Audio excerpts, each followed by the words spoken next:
And the 0-1. High in the air to left center. Gurriel's back and has room right up against the fence. And he'll cradle that one as the Blue Jays secure a 5-3 victory here this afternoon. Well, he came off the bat and everybody took a deep breath. And Lourdes knew he had room. You can see his heart's fluttering a little bit as he comes back in because that came off the bat like it had a chance to leave the yard, but it didn't.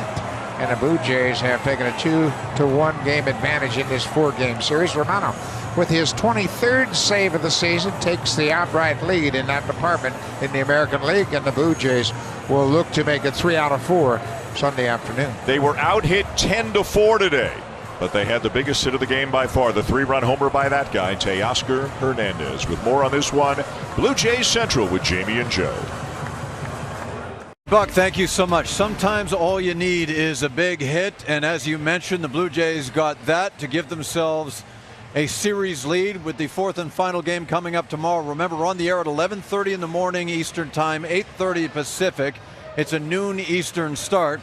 And let's take a look at some of the highlights of today's ball game, and we'll get some analysis on what we witnessed as George Springer with the always unique warm-ups on field, but as you know, he's had some issues, and they came into play in this game. Bottom of the 3rd, and that's a big hack, and you can see by the body language he's not right. Buck nailed it during the broadcast. He was wincing every swing that he took, even sometimes when he didn't swing. And there's the reaction in the dugout when he went back to take a bit of a breather. Now, here's Adam Cimber in relief, and he tries to make a pickoff at 3rd. It does not go well, save for Chapman, who gets that ball to home in time. And a big break that came off the wall right back to Chapman. It does not normally do that. They caught one there. They indeed caught a huge break. The 6th was weird, as Guerrero Jr. gets hit by former Blue Jay Derek Law. He was down for a while. It looked really bad, but he's got enough padding, it seems, on the left wrist to perhaps have avoided some kind of a major injury. Gurriel with the comebacker, and this one just confuses Law all to heck. So the bases are loaded, and everybody's safe. Bichette comes up, and he hits one to deep right. That allows Springer, who's at 3rd, to tag. So the Blue Jays down by 2 as Springer comes in, now down by a single run. What do you need in games like this one? Well, you need opportunity and a real good hitter. In this case, Teoscar Hernandez, a little later on, steps up and does this with Law still in the ball game. Hangs one on the outside corner, and Hernandez does that. With all of the relievers that the Tigers have, the big boys must not have been available quite yet in the 6th inning, but the Blue Jays will take it. So after that ball lands in Timmins, Garcia comes in with a masterful inning and 2/3. And then Romano picks up, as Buck said, his 23rd save of the year, which now outright leads the American League in that category. Let's go over a couple of things here first, and I think Dan pointed this out, that the Blue Jays had more runs than they actually had hits.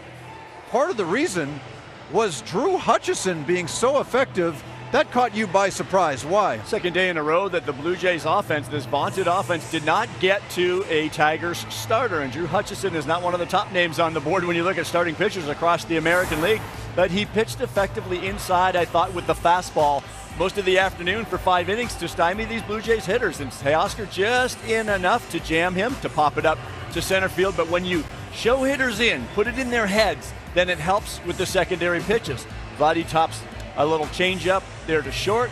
Bo gets a pretty decent pitch to hit. It's a sinking fastball from Hutchison, middle of the plate, but he rolls it over to shortstop. Danny Jansen got a cookie here. It's a slider, but again, you've got the fastball in your head because Hutchison pitched inside enough to these Blue Jays right-handed hitters. You start cheating a little bit, maybe starting a bit early, and then you're not on time for the secondary pitches. He got through 5 innings, which for the Detroit Tigers, that's all A.J. Hinch is asking for, to hand it over to the bullpen. Unfortunately, the Derek Law buffer did not work before he got to his leverage guys. Well, let's discuss that, because we know the Tigers have a tremendous bullpen.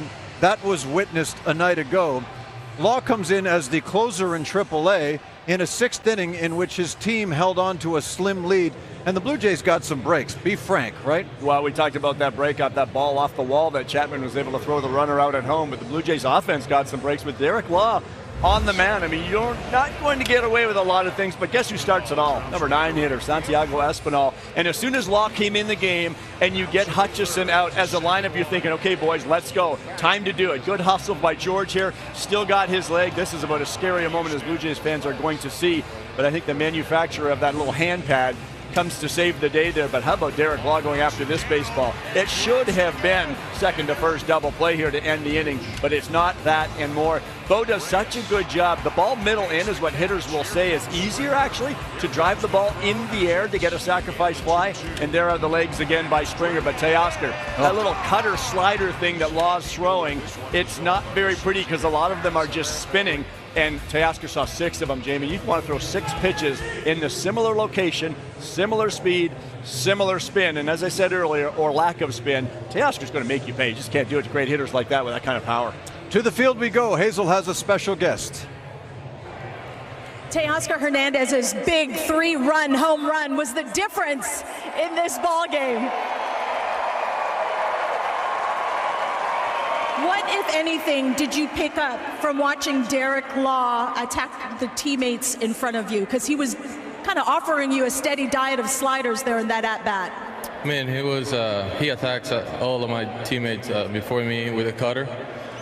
He was throwing a lot of cutters middle away, and just trying to look for one that hangs in the middle of the play and just try to put a good swing on it. And you knew it was gone right away, didn't you? Yeah. With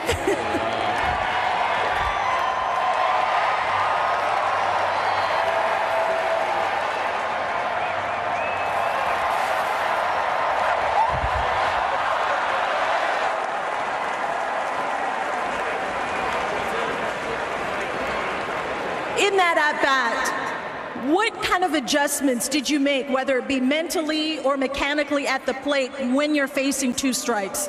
I mean, I just tried to look in the middle way, tried to stay on it, not open too quick, and just tried to put the ball in play.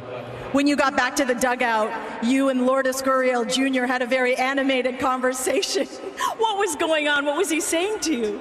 I mean, I was missing a lot of pitches in the strike zone the whole series, and I was battling, I was thinking too much, and just going out there and try to do my best, and that's what I did. Okay, and Lourdes, what, was he teasing you about that, missing it? He was telling me to trust in myself, to stay in the middle of the field and just do what I know, how I do best. We're glad you listened to Lourdes. Congratulations, we'll see you tomorrow. Thank you. Teoscar Hernandez and the Blue Jays take Saturday's battle against the Detroit Tigers, guys. All right, Hazel, thank you so much. The trade deadline is coming and coming quickly. Let's send it up to the broadcast booth. Dan and Buck are standing by.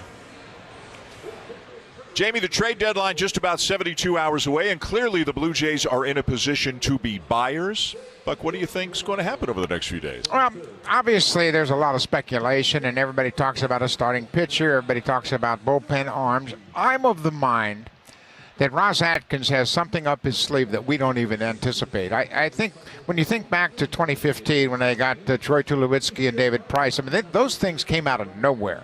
And I think when you hear all the rumors, there might be something going on beyond the rumors, that they might come up with a bigger player, maybe a big bat, maybe something that we can't even think about.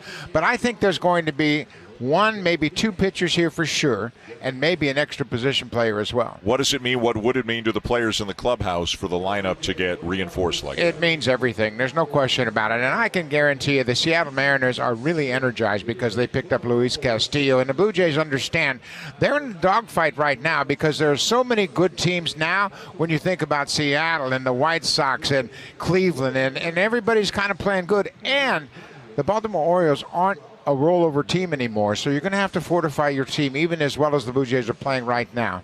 Fun time of the season, and fun to know some bodies are likely going to be joining the team, Jamie, in the next 72 hours. It is going to be a whole lot of fun.